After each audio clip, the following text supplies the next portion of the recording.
Hi everyone, welcome back to my channel. I just wanted to get on here quick and kind of give you an idea of how I do my paycheck or my budget with me, how I determine when I pay each bill, that kind of thing. So I just wanted to show new people. Sometimes budgeting is very overwhelming, and I know it was for me at first. So I just wanted to help those who may need a little bit of help. So, or, for other people who are doing budgeting, sometimes a different method works better. I've tried several different methods in the past. This is the one that works best for me. So anyways, I have a calendar in which I kind of wrote out the weeks of how I do them. So for example, like January 8th through the 14th, that was 1 week. And then the 15th through the 21st is another week. That's how I budget.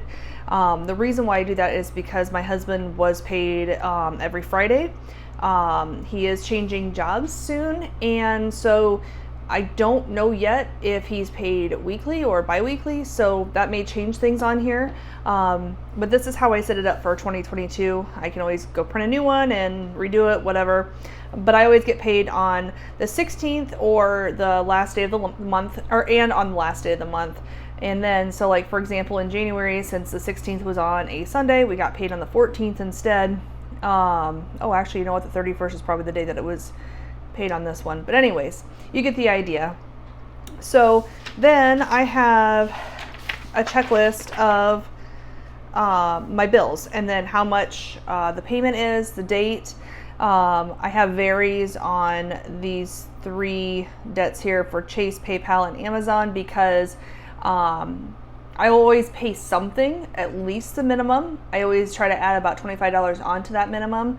But I try to do the snowball method where I put the majority of what I have left over after bills come out, and sinking funds and cash envelopes come out, because those are a priority.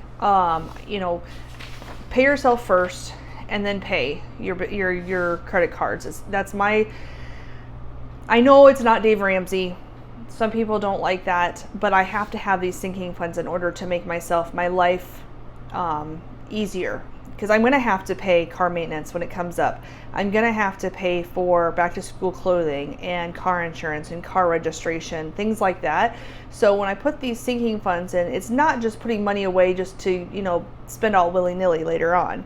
It's for things that are going to come up. So massage, is it necessary? No. Do I like it? Absolutely 100%. I also feel like doing something good for your mental health, for your body, is very important. Some people add in going to the gym, as a priority. Me, it's my massage. I look forward to that every single month. My massage therapist is amazing. I freaking love that woman, and she's actually a good friend of mine. And so this is very important. I will never get rid of that. I will always budget that in. So, and then for down here, you always have your envelopes, your spending, your groceries, your gas, your takeout, miscellaneous beauty, anything else that some people have. Some people don't have a takeout envelope. Some people don't have a beauty envelope. These are things I have because it's things that we use, and I would rather have the money now, ready to go, building up for when I need to use them, rather than later on trying to figure out how to scramble and then somehow having to be able to pay my bills later on. So, and these aren't extravagant numbers. They're not huge amounts every month that it's going to take away being able to pay this debt off quickly. So as you can tell, I did highlight these in red. These are debts. Mortgage is a debt, but it's a debt that's a big debt that it's not going to get paid off in the next 2 years. 2 years to me is a goal to get these things all paid off, and then I can focus on the mortgage. So, that's what I'm doing. That's my focus. That's how I decided to do this. My husband agrees with me. He says whatever you think is best. That's it. That's him. He's involved, but he knows that I am the numbers person, that I'm the one who looks at this and figures it out. So anyways, so for August, what I do, so I'm going to kind of show you here we go. Okay, so the first week of August is actually going to start on the 30th of July, and it's going to run through the 5th. So technically, this US Cellular would fall like right before that. I've already paid that. I paid that during this week, the 23rd to the 29th. This 29th date is really irritating for me. I absolutely hate that there's something due on that day because of how weeks fall for me. So, and especially with my paycheck, like the 1st doesn't bother me because I get paid on the 1st no matter what. And if I don't get paid on the 1st, I'm paid either day or two before that. So it works. But anyway, so I always pay this US cellular bill, which is my cell phone, on the last week of the previous month. So like, for example, I'm trying to find one that it would have worked on. So that's 1, 2, 3. Okay, so like this one. Nope, that wouldn't have worked. Anyways, it works for me. That's how I set it up. When you watch my budget with me, you'll see that that cell phone bill always gets paid that 4th week, always. So, so then for August, so the bills that are due the 30th through the 6th, we're going to find the August here. That would be this one. So I'm going to put week 1. My Highlander comes out. BarkBox comes out. My bank credit card comes out, and that's it. So those 4 things come out that first week. And then Edward Jones comes out week 2. So week 2 would be the 6th to the 12th. So week 2, this isn't due yet because dance hasn't started yet. That will start in September, so I skip it. And then that's it. So those 2 weeks, or those 2 bills for that week. So now week 3 is 13th through the 19th. So week 3, week 3, week 3, week 3. This is a heavier week. So I think I've mentioned before on some budget with me's and cash stuffing or bill stuffings that there's some weeks that are heavier. This week is a heavier week because I purposely had these set up at the same time. That way I knew this is when they needed to come out. That's that one paycheck or that 1 week that would take care of that. It'd be off my plate. Some people don't like that. Some people do. It is what it is. So, and so then week 4 is the 20th through the 26th.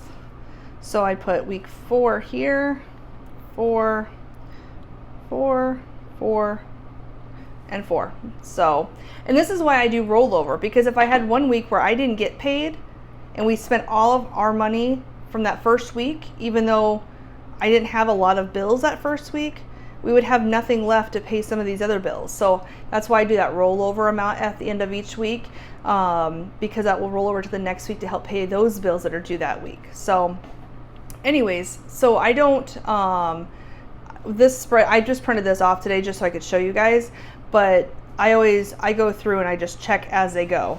I think the Budget Mom workbook has something like this towards the beginning of the book. If you guys haven't seen that, it's really cool. But I have it for myself. That I have like a binder that I use. So, but I just go ahead and I check these off as I go. That way I can look back and say, okay, why didn't this bill come out, or why didn't this bill come out? That way I can see, and maybe I missed it on my bank statement. When I look back, each day, I could have missed something. Things happen. It is what it is. So, anyways, I just wanted to show that to you guys. And then when I do my setup, I write the paycheck date. This is the last one that I did in July. But I write down, what income sources we have and then the bills. So, and I always include that rollover from the previous week because that helps pay those bills. I mean, if I only had 800 and I guess it'd been 902, I would have been able to pay the bills, but then there's also food, spending, gas, things like that, and then my sinking funds. And these are incredibly important to me. Obviously, you have to have food. Obviously, you have to have gas. You don't have to have spending. And if there's weeks that we get a little, make mistakes and go a little crazy, then we go without spending. We just put that spending money right back in the bank. And, it's kind of like, do better next time. Not a punishment necessarily, but, this week wasn't a great week. Next week's going to be better. You get to learn from your mistakes and you move on. So these are things I've been trying to teach my daughters. They are 15, 13, and 9. And, my 15-year-old does work. And I'm like, put your money, the majority of your money into savings. Right now you don't have bills, but you're going to have bills. You know, when she starts driving to and from, you know, she's gonna want to put some money in the tank and in her gas tank. She's gonna have to pay for that. Her insurance, I'm not going to make her pay for all of it, but I think she needs to pay a portion of it, because that way she's responsible and she knows her insurance is not going to be very expensive, thankfully, but you know, she has to be able to have some sort of responsibility. And so I'm trying to teach her how to save as much money as you can. That way, when things do come up, it's not a shock, and you have that money left over. You have that security net ready to go for when things happen, because you know things do happen. So anyways, I know that was kind of a quick video, but I did want to just share that with you. If you have questions, go ahead and leave them below. If you like this video, please give it a thumbs up. And if you are new here, go ahead and hit that subscribe button. It's free, and I do upload videos at least 3 times a week. This week will be a little bit more because I have this video. So, and if you're a returning subscriber, thank you so much for your ongoing support. I absolutely adore seeing your guys' comments and your, you know, things that you just the interaction with our community is so wonderful. It's so supportive. I wish so much that I had done this before, because I just feel like in the last less than a year that I've been watching budget videos on YouTube, that I have grown personally in money and finance and all those things. And I'm not an expert, but I have learned, and I've been trying to help other people as well. So anyways, have a great day. I will talk to you guys later. Bye.